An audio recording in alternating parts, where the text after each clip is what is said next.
Okay, we're going to carry on with the sustainable transport themes. I just want to mention something that I heard again that influences really what is going on. This BBC reported recently from the International Maritime Organization where a historic deal to cut shipping emissions had been due to be approved, but in a dramatic turnaround, intense pressure from the US derailed the plan. That's the climate we're dealing with. But on the plus side, as climate imperatives reshape the global travel industry, the pressure to decarbonize transport, as we just heard, is transforming how we move across the planet. We will see here on this panel the challenges that cross-border rail ticketing and increased capacity present. Electrification of cruises is another thing, and issues around collaboration and data sharing. But I will leave this to the panel, moderated by Figen Ayan. Is she here? Here she is. Nice music for you there.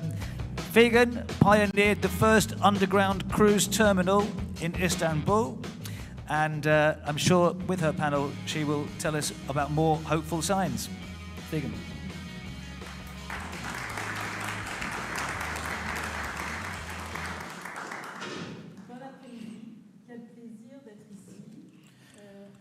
I will continue in English, but it's a real pleasure to be here and have so many experts and also dedicated persons for a better planet, first of all.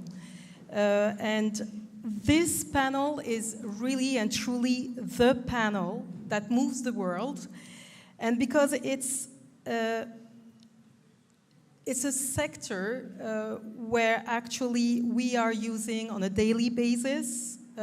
Our economy is depending on it, and our planet's future is also depending on it, and it's transport. It connects us, ideas, and trade for centuries, but it also carries the heaviest weight of emissions, as we all know. So today I have valuable and excellent experts. We have Julia Mason steering France's high-speed rail revolution and making trains the natural choice over the planes.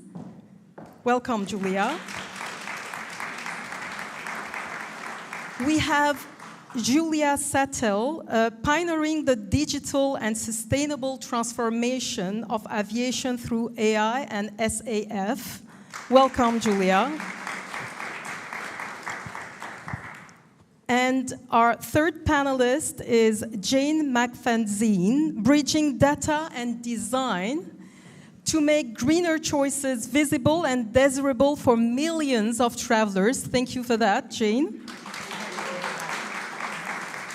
Last but not least, beside being a friend, Dr. Sasha Gill is championing maritime innovation from hybrid propulsion to circular cruise operations that give back more than they take. So welcome.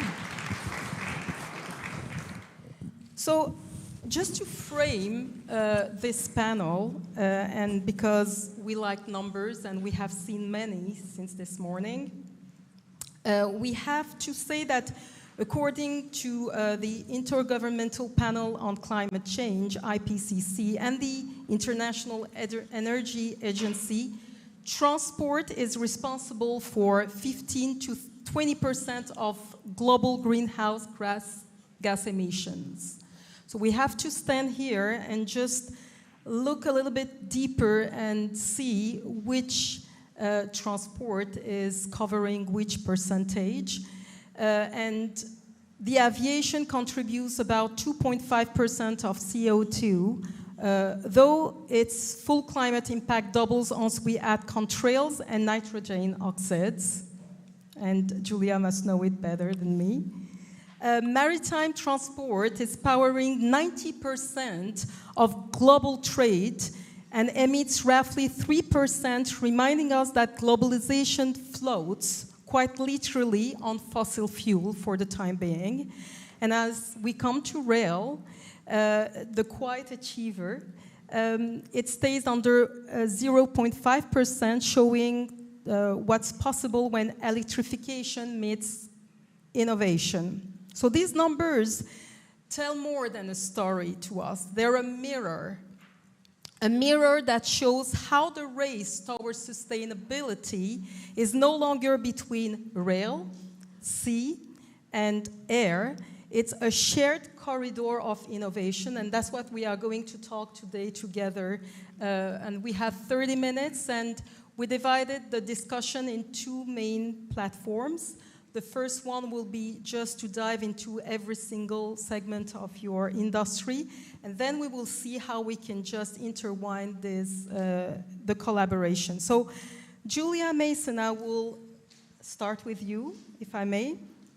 So, if we're putting in perspective, France leads Europe in high-speed rail. What strategic or digital transformation is needed to make trains the natural choice over planes for medium-distance travel? And I have a hidden question behind this one as well, Julia. I would like to know how SNCF Connect and Tech integrates tech, data, and passenger experience to make rail the cornerstone of low-carbon mobility in Europe. Okay, well, maybe I'll first start with that first question, actually. So SNCF Connect and Tech is a tech company, and our mission is to make sustainable travel available to everybody. And so we very much focus on all low-carbon emission types of travel. You mentioned rail, of course, but we also provide solutions that integrate local transport, like buses, metros, even bike sharing, things like that. So we have two main value propositions. One which is more tailored to the everyday traveler, whether it's for leisure or for business. We call that SNCF Connect, so it's basically an app. And in this app, you can book any type of sustainable travel. So as I said, very much rail, but we've also integrated, on top of the different rail services, we've also integrated local transport, because we believe it's very much about being able to do a door-to-door trip and not just one part of the leg. And then we have, under our second value proposition, TESMO, technology serving mobilities, some applications and software for local authorities, such as cities, regions, who want to integrate all kinds of sustainable travel in one platform and offer that to their end users. Well, that's really inspirational. Thank you very much. I will go to, as a second perspective, with Julia. Julia, you are bringing decades of airline IT innovation to transform aviation from AI and sustainable aviation fuels, the game changer reducing emissions by up to 80%, as far as we have researched, to greater transparency in airline retailing. And I would like to know what innovations are truly moving the needle toward net zero flying, especially, and what still needs to change in the ecosystem using your experience, your deep experience. Thank you. There are various questions in this. That's the innovation, what's moving the needle, and what must change. So there are a few promising innovations. A sustainable aviation fuel, short SAF, is the most important, but there are others too. New aircraft designs, lightweight materials, new propulsion systems, electrification of ground handling, and smarter digital systems that improve efficiency. Sustainable aviation will come from a combination from all of these, not one miraculous technology that solves it all. So each of them contributes a little, but together they make a big difference. And we always say in Skies 50, there's no magic bullet. It has to be all of this together. Then what can move the needle? So here we have to be honest. Progress is made, but we are nowhere where we at the scale that we need for sustainable travel. Only 3.5% of total transport fuel comes from renewables today.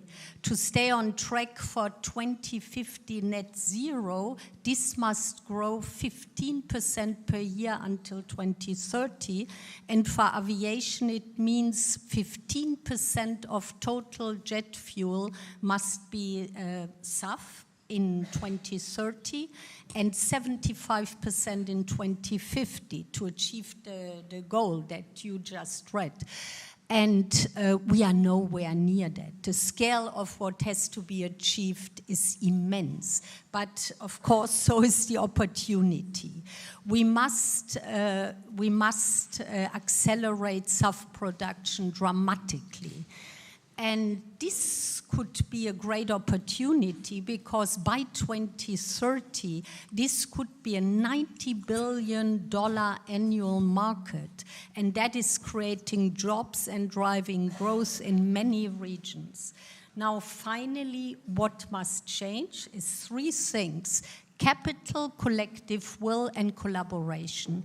We must align the incentives, share the risk, and think in decades and not in quarters.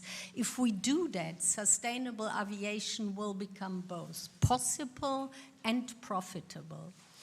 And I have seen big transformations before in my professional life. At my times when I led the aviation in Amadeus, we were facing similar barriers in aviation, in the industry.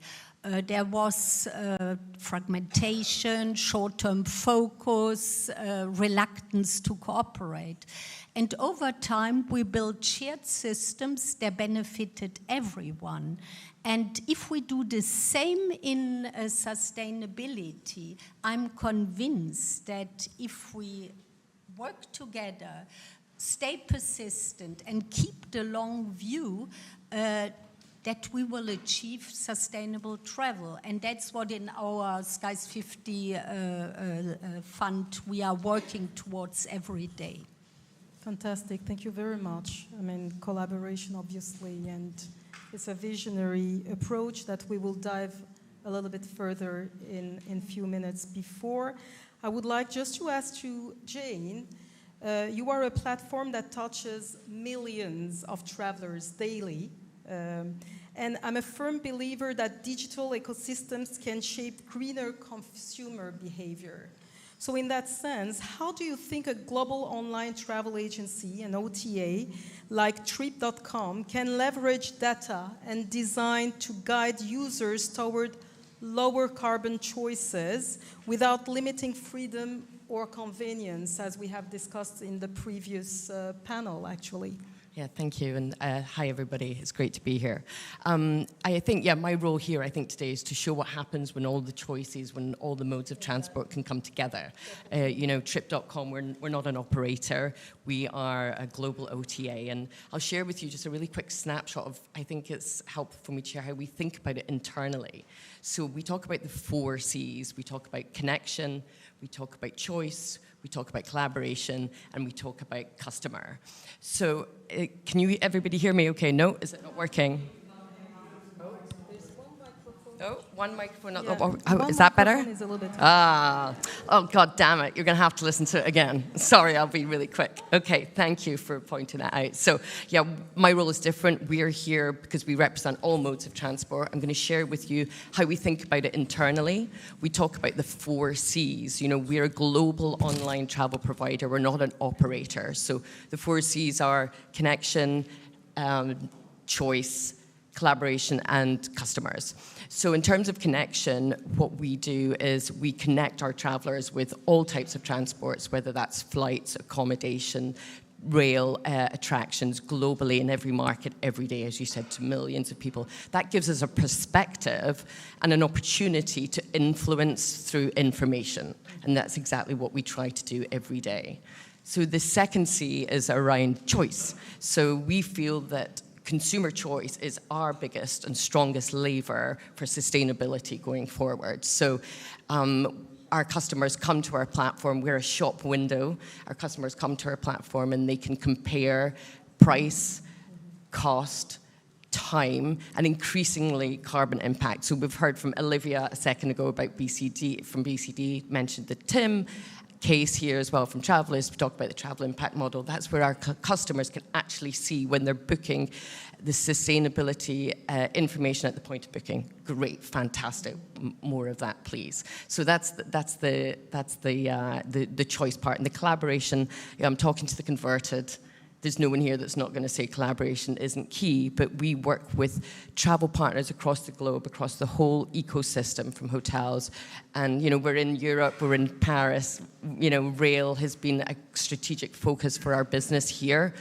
Our rail business in Europe grew 118% year on year, so that's really encouraging for us. We see that when we give our customers those clear, more sustainable choices, then they're ready to embrace them. And it's with great new partnerships with our friends at SNCF that help us bring more rail options to our customers, not just in France, but globally.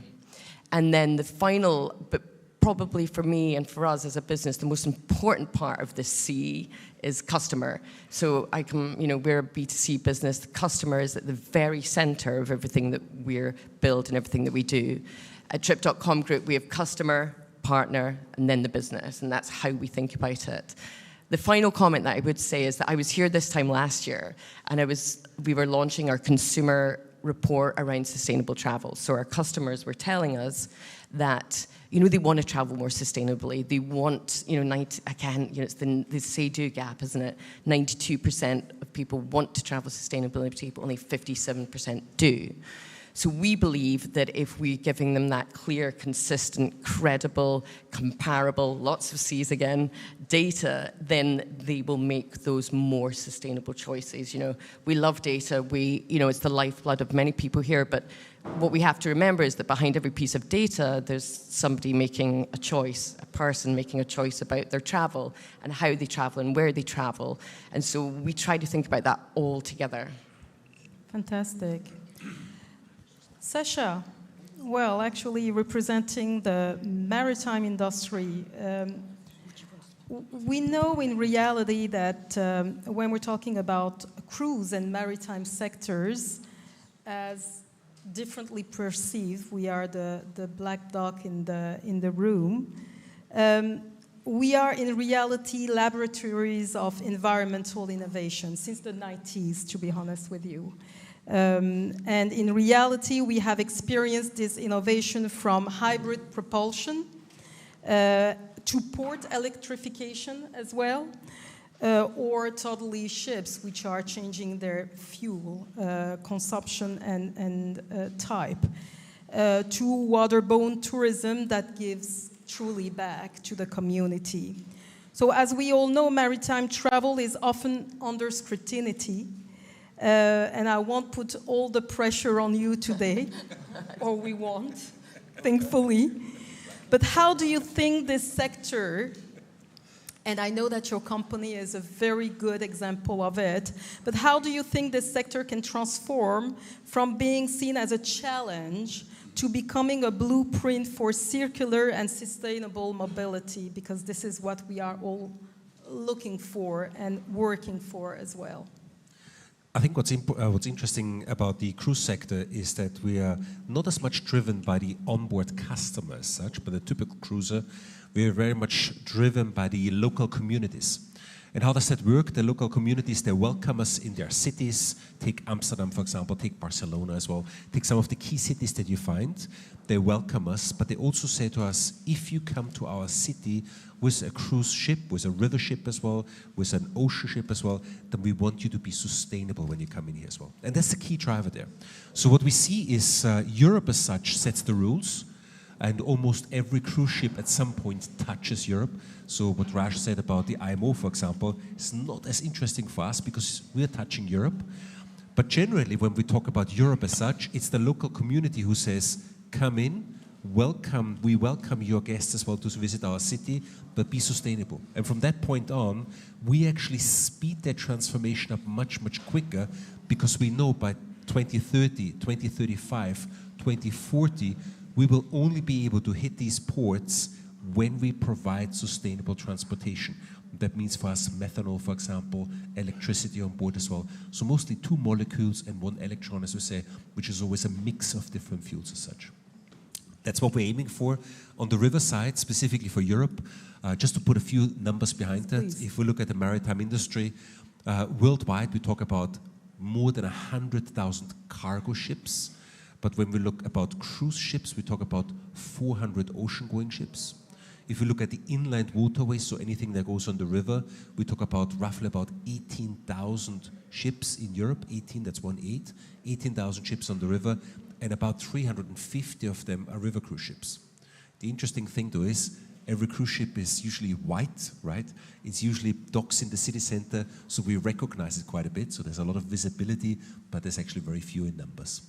In Europe, we have a commitment specifically in the river cruise industry that we're aiming that by 2035, we have about 25% of the river cruise fleet retrofitted and decarbonized as well.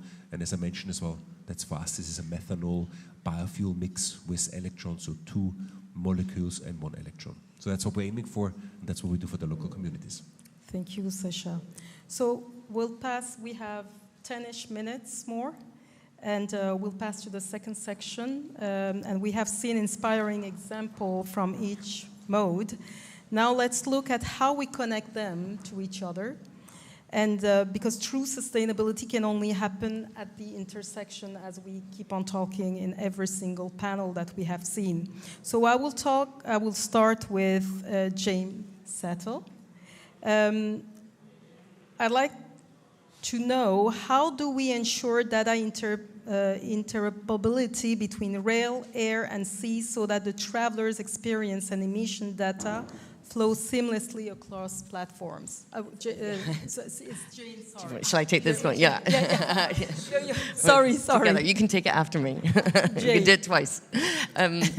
So again, this will talk to, I think this question talks really nicely to the 2 C's. It talks to our customer and our collaboration that I spoke about. We sort of bring everything back to this mode of thinking. So our customers don't think about in those silos. They just want to get from A to B either as quickly or as cheaply or increasingly with as least impact as possible. So again, making sure that we're giving them all that information and that data, but displaying it in a really easy, digestible, convenient form. So that's the customer point of view. Put you in their shoes first.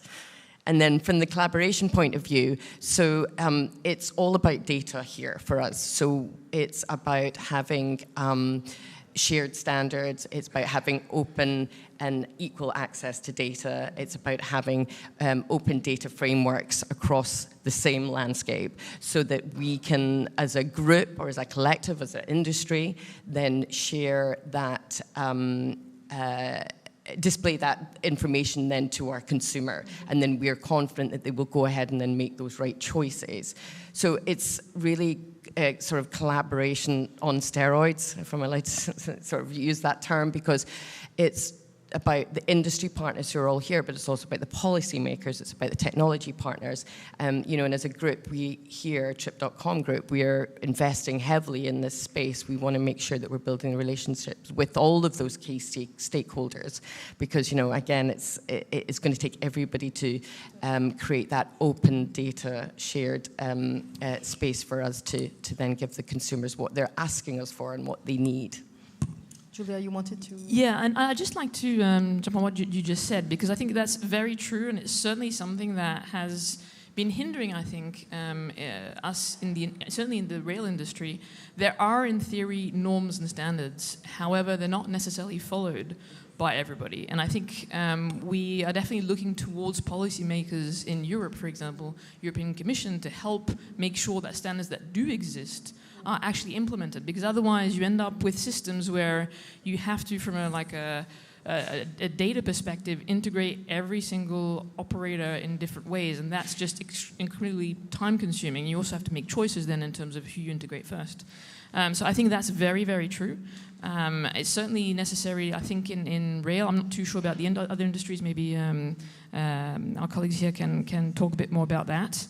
And it's true for rail. It's certainly true as well for ground transportation. Like as I said, we try to integrate in our platforms both rail and other forms of ground transportation, whether that's buses, coaches, etc.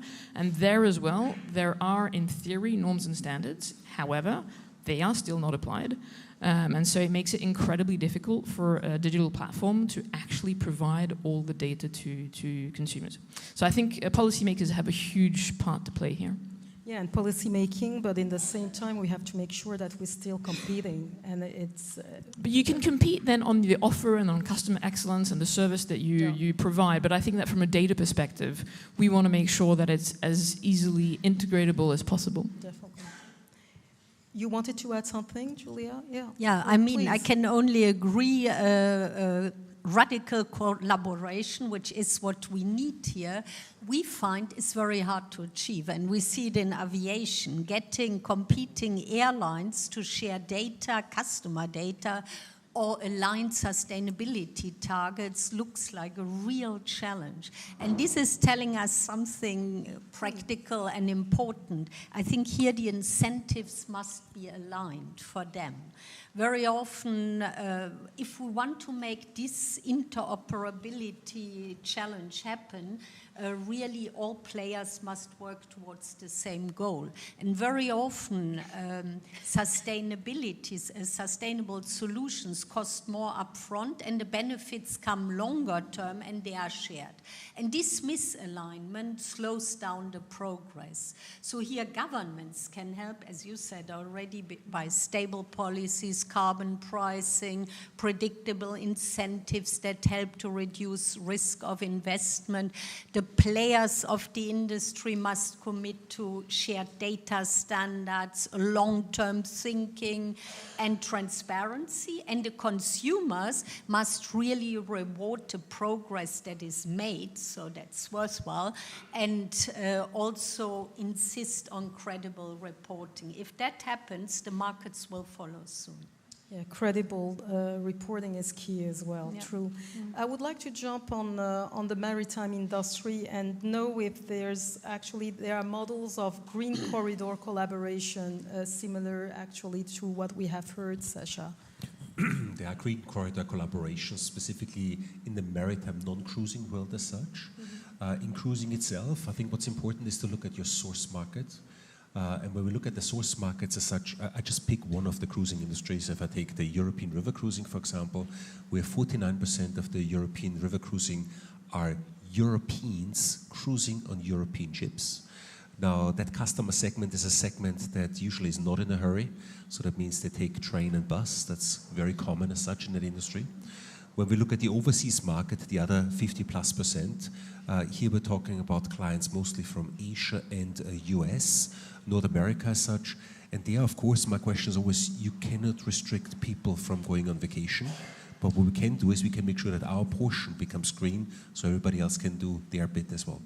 And that's what we're working on. So green corridors as such, of course, everything that's overseas is by air. I mean, there's no way that you're going to sail from the US over to Europe, then do your river cruise. That's a 3-month journey. We don't have that much time. But of course, once SAF is in, once the airlines also go that direction, we will do our portion on the ships as well. And if, of course, the airline industry does the same, then I think it's a win-win. Fantastic. Well, we have a couple of minutes, and I would like just to close with taking your view for each of one. The one move that I know that we're looking for a magical potion solution, but the one move that could truly accelerate sustainable mobility by 2026, it's even more aggressive than all the targets that we have. From your perspective and your field and your industry, the thing that you really believe would be actually the thing that we should go? Well, it's not going to be norms and standards because although I would have said that for a longer term, they're going to take more time to be applied. So I think it's very much what we were saying earlier about informing and giving informed choices to consumers. So that's because that's relatively easy to do, is telling them, okay, for this trip, this is how much it's going to be in terms, and making sure that they can see all the options. Because I think today it's not necessarily obvious that a traveler is informed of all the different travel choices they can actually make. which is why platforms like ours, where you can see all types of different sustainable travel, whether that's rail, whether that's other ground transportations like public transport, is really important. So I think making that information easily available and making sure that the client at the end of the year is aware of what's happening. At the end of every year, we do a wrap-up, a bit like a Spotify wrap-up, where a consumer can see like all the trips that they've done, their carbon footprint, etc. And our consumers are really proud of that because they can actually see the difference that they made by making those informed choices throughout the year. So I think providing that information, providing consistent information, Travelsis talked about it earlier today, is really key. I think we must design collaboration as an economic model and not as a moral one. So if governments bring the framework, investors the capital, and consumers keep the pressure up, radical collaboration will become a reality. And I know this looks all impossible, but I've seen big transformations before. It has been done before. Think of mobile telephony, rise of the internet. So I'm here to tell you sustainable travel will be achieved. Oh, thank you. Jane. It's difficult to add such great points. I mean, I'm just going to say, let's make, with my customer hat on, let's make it easy. Let's take away the barriers. Let's make, we're all human. Let's not underestimate the power of convenience, I would say. I think from our side, from the cruise sector, what we have learned specifically from the aviation sector is you need to work together as a sector, come up with a solution as a sector and not as an individual. That doesn't usually work. And if you work as a sector, you can actually move quite fast forward. Because as we heard in the previous session as well, the technology is there. That's not really under question. The fuel, yes, we can negotiate if there's enough there, but if we get started now, that will pick up, and that must be, again, a sector solution. Individual shipping companies, individual travel companies as such will not do the trick. It needs to go across. And that's independent of governments, rules that might change as well, or even the customer, because if you believe in it, we can do this in the next 10 years. Thank you very much. So we heard awareness, collaboration as financial perspective too, and make it easy, but also work as industries together. So it makes us remember that, well, connection is the most important thing, which is just activating all of us. And we can see here that it's not only about technology, but it's also a holistic approach to sustainability, as I like saying, where the human-centric part is involved, where innovation is involved, and where collaboration is involved. So I would like really to truly thank you all for giving your insights in such a short period of time. I think we are on time. Thank you very much, Julia, Jane, and Sasha.